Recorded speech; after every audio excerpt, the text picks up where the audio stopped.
Hello everyone, I hope you are doing very well. Welcome to this class. आपका इस class में स्वागत है, जिसमें हम डिस्कस करेंगे पी ब्लॉक एलिमेंट्स के क्वेश्चंस का पार्ट 2। ठीक है, I hope all of you are ready to understand this chapter. So start करने से पहले एक बार हम देख लेते हैं हमारा डिस्क्लेमर। तो हमारे स्लाइड डेक में उपयोग की गई छवियां केवल शैक्षिक उद्देश्यों के लिए हैं। हम इन छवियों के मूल रचनाकारों और मालिकों के बौद्धिक संपदा अधिकारों का सम्मान करते हैं। यदि आप इस डेक में उपयोग की गई किसी भी छवि के मालिक हैं और आपको कोई चिंता या समस्या है तो कृपया साथी @iitk.ac.in पर हमसे संपर्क करें, हम छवियों को हटा देंगे। ठीक है एवरीवन, तो चलिए स्टार्ट करते हैं अब हमारी आज की क्लास। तो आज की क्लास में हम डिस्कस करेंगे प्रैक्टिस क्वेश्चन नंबर 10 से लेके क्वेश्चन नंबर 18 तक। कहां से कहां? 10 से 18 तक। सो ये रहा आपके सामने क्वेश्चन नंबर 10। क्या कह रहा है question number 10? The catenation tendency. Catenation का मतलब होता है सेल्फ लिंकिंग एबिलिटी। कैटिनेशन का मतलब क्या होता है? Self linking ability of carbon, silicon and germanium is in the order. भाई कार्बन की कैटिनेशन सबसे ज्यादा कार्बन के अंदर, फिर सिलिकॉन, फिर जर्मेनियम। तो जर्मेनियम में कम। The bond energies of carbon carbon, silicon silicon, germanium germanium bonds are respectively. तो कैटिनेशन से रिलेट किया गया बॉन्ड एनर्जी को। सोच रहे हो आप कॉन्सेप्ट कहां से कहां रिलेट किया गया है? बड़े इंपॉर्टेंट और मतलब कॉन्सेप्चुअल टाइप के क्वेश्चंस आते हैं पी ब्लॉक से, जिसपे हमें ध्यान देना है। ठीक है, बहुत सिंपल क्वेश्चन है ये देखने के लिए। तो catenation tendency of carbon, silicon and germanium आपको दे दी। अब कार्बन कार्बन के अंदर ज्यादा कैटिनेशन है, मतलब कार्बन के अंदर सेल्फ लिंकिंग एबिलिटी ज्यादा है, मतलब अपने से ही जुड़ने की जो पावर है वो कार्बन के अंदर ज्यादा है as compare to silicon and germanium. तो कार्बन कार्बन का बॉन्ड स्ट्रांग होगा या जर्मेनियम जर्मेनियम का, ये आपको देखना है। इस चीज के लिए मैं आपको देता हूं 10 सेकंड का समय इस क्वेश्चन को सॉल्व करने के लिए। 10 सेकंड के बाद हम देखेंगे इस क्वेश्चन का आंसर। आपको दिए जाने वाले 10 सेकंड शुरू होते हैं अब।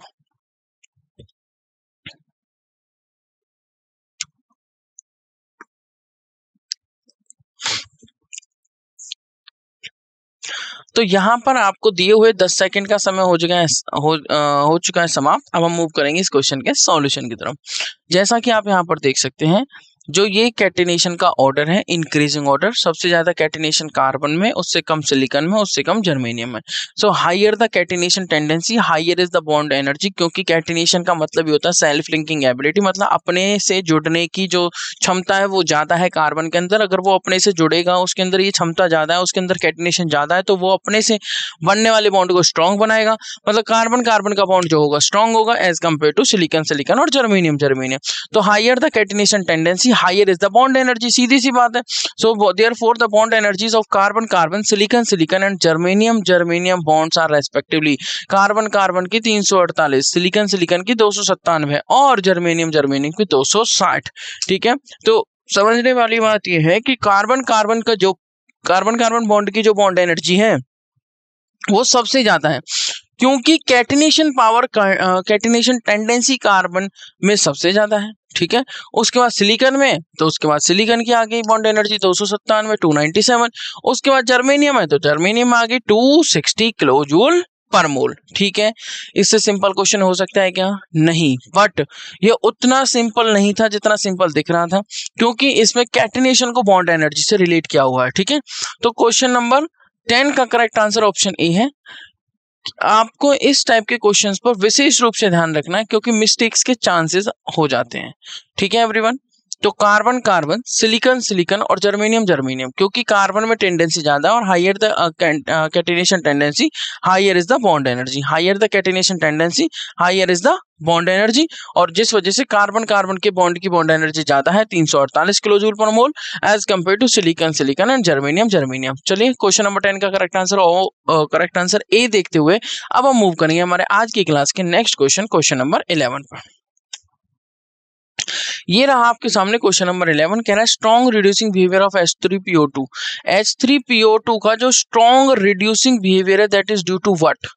H3PO3 होता है, H3PO4 होता है, H3PO2 होता है। तो H3PO2 के बारे में उसने पूछा, उसका स्ट्रॉन्ग रिड्यूसिंग बिहेवियर है, मतलब जिसका रिड्यूसिंग बिहेवियर है तो वो अपना क्या कर रहा होगा? ऑक्सीडेशन, दूसरे का क्या करेगा? रिडक्शन। मतलब इसके अंदर एक एबिलिटी है, इसके अंदर एक टेंडेंसी है जल्दी से ऑक्सीडाइज होने की। ऐसा क्या है इसके अंदर? लो ऑक्सीडेशन स्टेट है फॉस्फोरस की, या प्रेजेंस ऑफ 2 OH ग्रुप है एंड 1 pH बॉन्ड है, प्रेजेंस ऑफ 1 OH ग्रुप या 2 pH बॉन्ड, या high electron gain enthalpy of phosphorus. क्या कारण है कि H3PO2 strong reducing behaviour show कर रहा है? This is due to what? So question number 11 का आंसर बताने के लिए मैं आपको 10 सेकंड का समय देता हूँ। क्वेश्चन नंबर 11 को सॉल्व करिए 10 सेकंड में, फिर उसके बाद हम देखेंगे 10 सेकंड के बाद इस क्वेश्चन का सॉल्यूशन। तो आपको दिए जाने वाले 10 सेकंड शुरू होते हैं अब।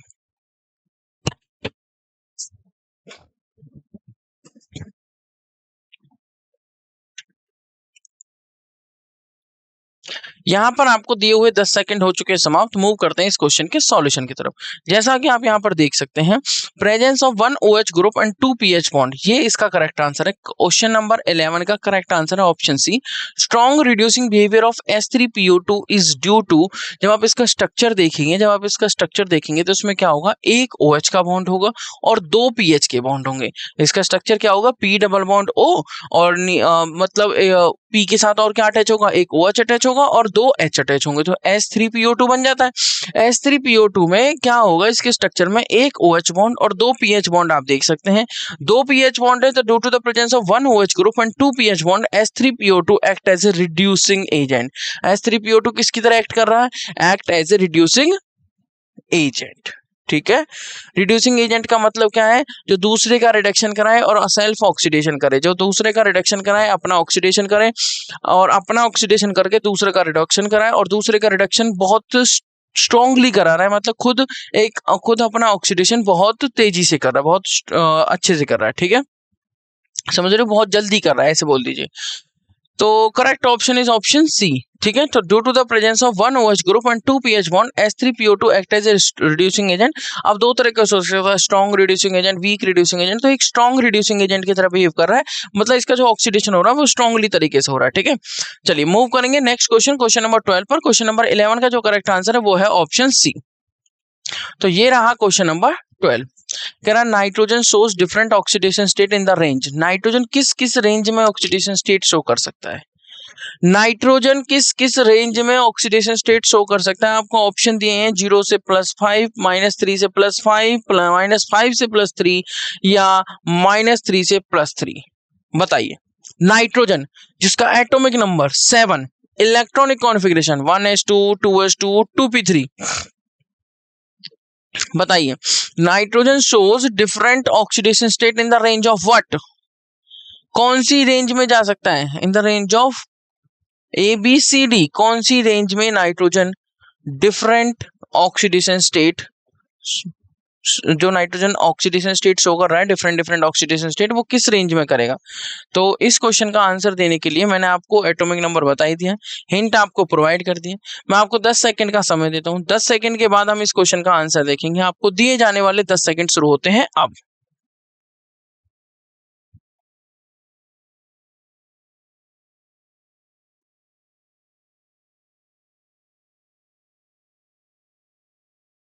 तो यहाँ पर आपको दिए हुए 10 सेकंड हो चुके हैं समाप्त। मूव करेंगे इस क्वेश्चन के सॉल्यूशन की तरफ। सीधा सा आंसर होना है ऑप्शन बी, क्योंकि nitrogen shows all the oxidation states ranging from -3 to +5। -3 to +5 क्योंकि नाइट्रोजन का एटॉमिक नंबर होता है 7, electronic configuration 1s2 2s2 2p3। तो मतलब या तो ये 3p में गेन कर सकता है, या फिर ये टोटल 5, मतलब 2s से 2 और 2p से 3, टोटल 5 लूज कर सकता है। तो nitrogen shows different oxidation state in the range of what, in the range of -3 to +5। so correct option is option B for question number 12। Move करते हैं नेक्स्ट क्वेश्चन, क्वेश्चन नंबर 13 की तरफ। Question number 13 क्या कह रहा है, hydride of nitrogen which is acidic. कौन सा हाइड्राइड है नाइट्रोजन का जो एसिडिक है, NH3, N2H4, N2H2 या N3H। N3H को आप HN3 भी बोल सकते हो।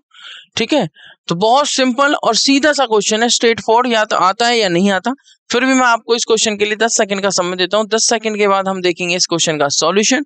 आपको दिए जाने वाले 10 सेकंड शुरू होते हैं अब।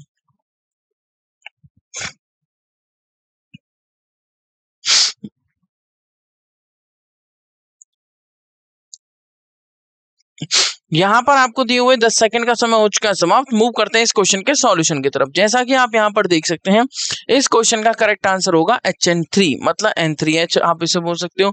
N3H is acidic, it shows following resonating structure. जैसे आपने यहाँ से H रिलीज किया तो जो बनने वाला अनायन है उसके अंदर कॉन्जुगेट के थ्रू, कॉन्जुगेशन के थ्रू स्टेबिलिटी आ रही है, रेजोनेंस के थ्रू स्टेबिलिटी आ रही है। तो आप देख सकते हैं N triple bond N positive, single bond N negative, और उसके बाद क्या पॉसिबल है N नेगेटिव और ट्रिपल बॉन्ड इधर चला जाएगा और ऊपर नेगेटिव। ठीक है, तो ये हो गया, मतलब एक ही नेगेटिव आएगा। ठीक है, तो ये क्या हो गया आपका N3 नेगेटिव।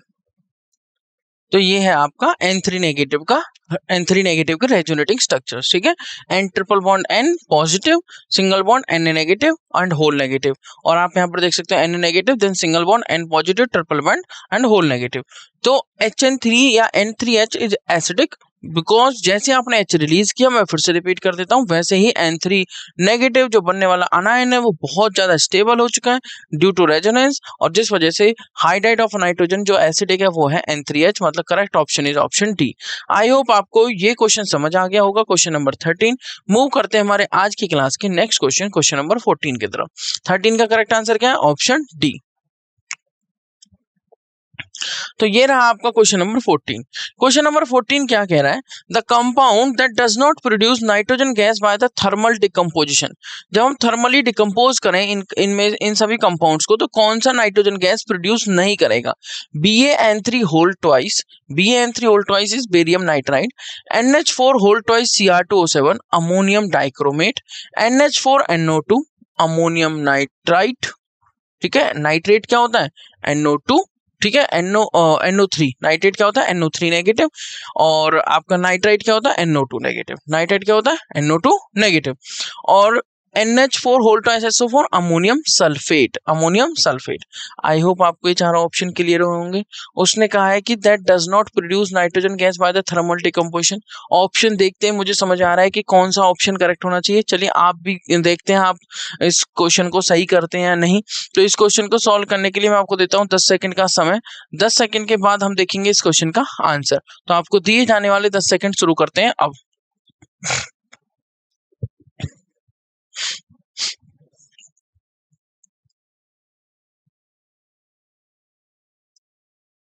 तो यहाँ पर आपको दिए हुए 10 सेकंड का समय हो चुका है समाप्त। मूव करते हैं इस क्वेश्चन के सॉल्यूशन की तरफ। जैसा कि आप देख सकते हैं करेक्ट आंसर होना चाहिए option D, ammonium sulphate. The thermal decomposition of given compound is shown below. अगर आप अमोनियम डाइक्रोमेट को हीट करते हैं N2 + 4H2 + Cr2O3, ammonium nitrite को हीट करते हैं तो N2 + 2H2O, अमोनियम सल्फेट को हीट करते हैं तो 2NH3 + H2SO4। एंड अगर आप बेरियम नाइट्राइट को हीट करते हैं तो आपको क्या मिलेगा? बेरियम नाइट्राइट को हीट करने पे आपको मिलेगा, बताइए क्या? Ba+3N2। बेरियम नाइट्राइड को हीट करने पर आपको क्या मिलेगा? Ba+3N2। Thus only NH4 whole twice SO4 does not give N2 on heating, while rest of the given compounds give N2 on their thermal decomposition। तो इस तरीके से हमने देखा क्वेश्चन नंबर 14। मैं फिर से रिपीट कर देता हूँ।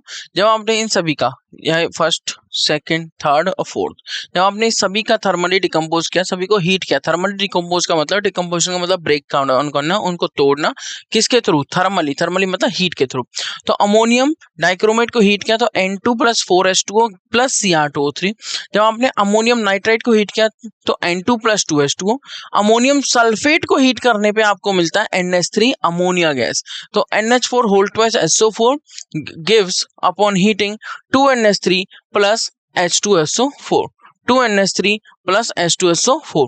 और बेरियम नाइट्राइड जो कि होता है BaN3 whole twice, उसको हीट करने पे आपको मिलता है Ba+3N2। ठीक है, तो इस तरह only NH4 whole twice SO4 does not give N2 on heating, while rest of the given compounds give N2 on their thermal decomposition, मतलब upon heating। तो क्वेश्चन नंबर 14 का करेक्ट आंसर क्या देखा हमने? Option D. मूव करते हैं आज की क्लास के नेक्स्ट क्वेश्चन नंबर 15 की तरफ। ये रहा आपका क्वेश्चन नंबर 15। कह रहा है extra pure nitrogen can be obtained by heating. Extra pure nitrogen कैसे मिल सकती है? NH3 के साथ CuO को गर्म करने पर, NH4NO3। भाई extra pure nitrogen can be obtained by heating, किसको गर्म करने पर? NH4 होल ट्वाइस Cr2O7 को गर्म करने पर, या BaN3 होल ट्वाइस को गर्म करने पर? तो एक्स्ट्रा प्योर नाइट्रोजन चाहिए। सो ये भी काफी सिंपल क्वेश्चन है, कुछ लास्ट वाले से रिलेट करता हुआ है। तो इस क्वेश्चन को सॉल्व करने के लिए मैं आपको 10 सेकंड का समय देता हूँ। 10 सेकंड के बाद हम देखेंगे इस क्वेश्चन का सॉल्यूशन।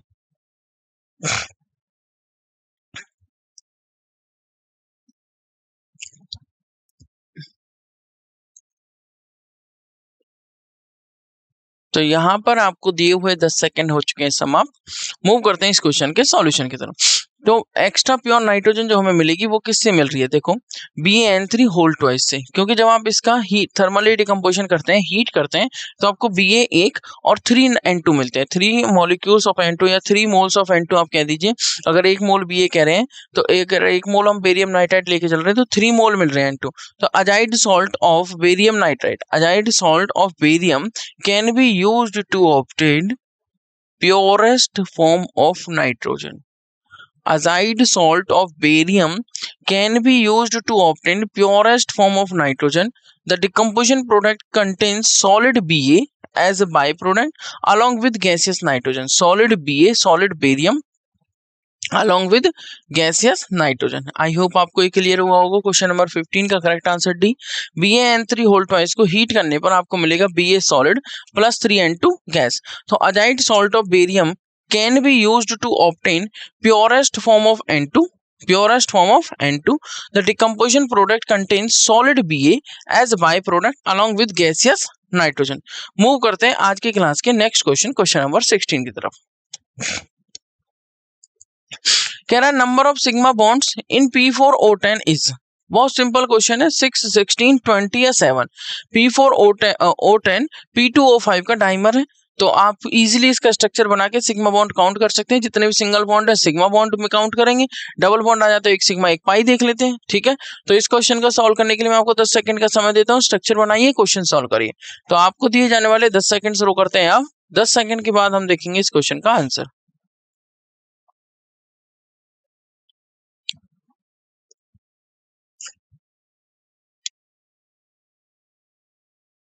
तो यहाँ पर आपको दिए हुए 10 सेकंड का समय हो चुका है समाप्त। मूव करते हैं इस क्वेश्चन के सॉल्यूशन की तरफ। यहाँ पर आप स्ट्रक्चर देख सकते हैं P4O10 का, जिसमें सिग्मा बॉन्ड कितने 16। चलिए काउंट कर लेते हैं। The number of sigma bonds in P4O10 is 16। There are also 4 pi bonds present in P4O10 molecule. तो एक पाई बॉन्ड, दूसरा pi bond, third pi bond और fourth pi bond, 4 pi bond हो गए। सिग्मा काउंट करते हैं यहीं से, 1 2 3 4, 4 तो बाहर हो गए, 5 6, ठीक है, अंदर वाला 7 8 9 10 11 12 13 14 15 16। कितने सिग्मा बॉन्ड है आप यहाँ पर देख सकते हैं भाई, 1 2 3 4 5 6 7 8, टोटल तो 8 यहाँ पर हो गए।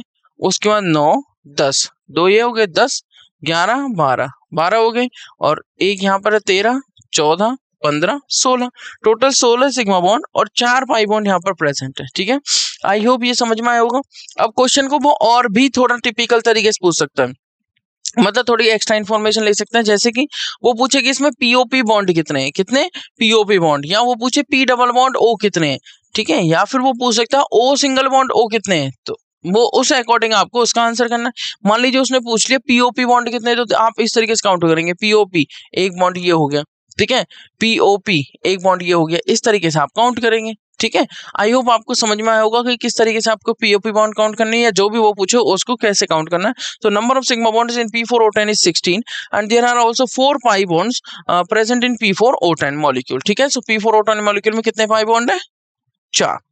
आई होप क्वेश्चन नंबर 16 का करेक्ट आंसर भी आपको क्लियर हो गया होगा। मूव करेंगे आज की क्लास के नेक्स्ट क्वेश्चन नंबर 17 की तरफ, जो कि इस क्लास का सेकेंड लास्ट क्वेश्चन है। फिर से एक हाइड्राइड आया बट फॉस्फोरस का है। The hydride of phosphorus is, बताइए कैसा है, मेटेलिक है, आयनिक है, नॉन मेटेलिक है या फिर कोवलेंट है। हाइड्राइड ऑफ फॉस्फोरस कैसा है, मेटेलिक, आयनिक और नॉन मेटेलिक या कोवलेंट। तो इस क्वेश्चन को सॉल्व करने के लिए भी मैं आपको 10 सेकंड का समय देता हूं। 10 सेकंड के बाद हम देखेंगे इस क्वेश्चन का सॉल्यूशन। तो आपको दिए जाने वाले 10 सेकंड शुरू होते हैं अब।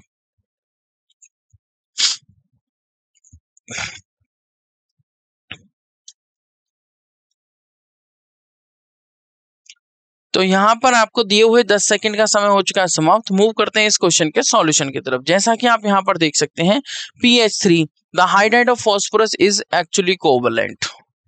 PH3 the hydride of what phosphorus is covalent, so PH3 is a covalent hydride। ये इस बात का हमें क्या रखना है, ध्यान रखना है। PH3 कैसा है, कोवलेंट हाइड्राइड। PH3 कैसा है, कोवलेंट हाइड्राइड। तो आप यहाँ पर देख ही सकते हैं करेक्ट ऑप्शन जो मैच करेगा वो करेगा ऑप्शन डी। कौन सा ऑप्शन मैच करेगा, ऑप्शन डी। ठीक है, तो क्वेश्चन नंबर 17 का करेक्ट आंसर हो गया ऑप्शन डी। मूव करेंगे आज की क्लास के लास्ट क्वेश्चन, क्वेश्चन नंबर 18 की तरफ। क्वेश्चन नंबर 18 क्या कह रहा है, when concentrated HNO3 is heated with P2O5 it forms. जब HNO3 को P2O5 के साथ हीट किया जाता है तो क्या बनाता है, P2O5 आप जानते हो डिहाइड्रेटिंग एजेंट की तरह काम कर रहा है। किसकी तरह काम करता है P2O5, डिहाइड्रेटिंग एजेंट की तरह। ठीक है,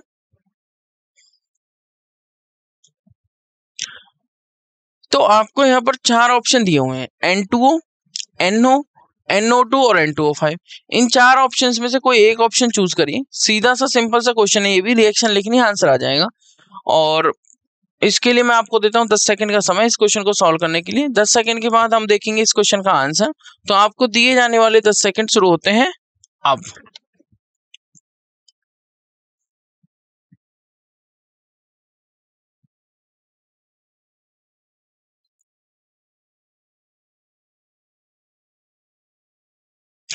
जैसे अभी हमने क्वेश्चन नंबर 17 डिस्कस किया था हाइड्राइड्स वाला, तो मैं आपको एक और पॉइंट बता देता हूँ कि आपको मेटेलिक हाइड्राइड और नॉन मेटेलिक हाइड्राइड दोनों का विशेष रूप से ध्यान रखना है। जैसे इलेक्ट्रोनेगेटिविटी का डिफरेंस कम है, ठीक है, तो वो क्या बनाएगा, वो बनाएगा आपका कोवेलेंट टाइप का बॉन्ड बनाना पसंद करेगा, प्रोबेबिलिटी उसकी ज्यादा रहेगी। ठीक है, तो जो हाइड्राइड्स होते हैं नॉन मेटेलिक हाइड्राइड्स वो जनरली कोवेलेंट होते हैं। क्या होते हैं, non metallic hydrides generally covalents. ठीक है एवरीवन, चलिए अब इस क्वेश्चन का सॉल्यूशन देखते हैं, क्वेश्चन नंबर 18 का, जो कि करेक्ट आंसर ऑप्शन डी है। HNO3 जब P2O5 के साथ रिएक्शन करता है तो P2O5 एक एजेंट की तरह काम करेगा और HNO3 का क्या बना देगा, N2O5। HNO3 से क्या बना देगा, नाइट्रोजन के ऑक्सीडेशन स्टेट चेंज करके। यहाँ पर देखिए कितनी है, -6 +1 +5, और यहाँ पे कितनी है +5, मतलब ऑक्सीडेशन स्टेट चेंज नहीं हुई है, इस बात का ध्यान रखना है। +4 HPO3। तो मैं क्या कहना चाहूंगा, 4 HNO3 से NO3 नेगेटिव एक तरीके से रिमूव हुआ और क्या अटैच हो गया, PO3 नेगेटिव, PO3 2 नेगेटिव, क्या अटैच हो गया, PO3 2 नेगेटिव। सो 4 HNO3 + 2 P2O5 upon heating gives 2 N2O5 + 4 HPO3। तो ये क्वेश्चन सिंपल था, इस चीज का आपको ध्यान रखना है। तो करेक्ट आंसर आएगा ऑप्शन डी। आई होप आपको ये क्वेश्चन समझ में आया क्या होगा। क्वेश्चन नंबर 10 से लेकर 18 तक जितने भी क्वेश्चंस हमने आज डिस्कस किए वो सारे क्वेश्चंस आपको समझ में आ गए होंगे। ठीक है everyone, so this is all about this today's class. P block के लिए मैं फिर से रिपीट करना चाह रहा हूँ, एक बार आप एनसीईआरटी को लाइन बाय लाइन पढ़िए, सारे ऑक्सो एसिड्स या जितने भी स्ट्रक्चर्स हैं उन सभी को ड्रॉ करिए। ठीक है, और एक्सेप्शंस को विशेष रूप से ध्यान से पढ़िए। ठीक है everyone, so this is all about this today's class again, and this is all about this questions, question number 10 to question number 18। तो it's time to say thank you. So thank you so much everyone, have a nice day, take care, good bye, धन्यवाद।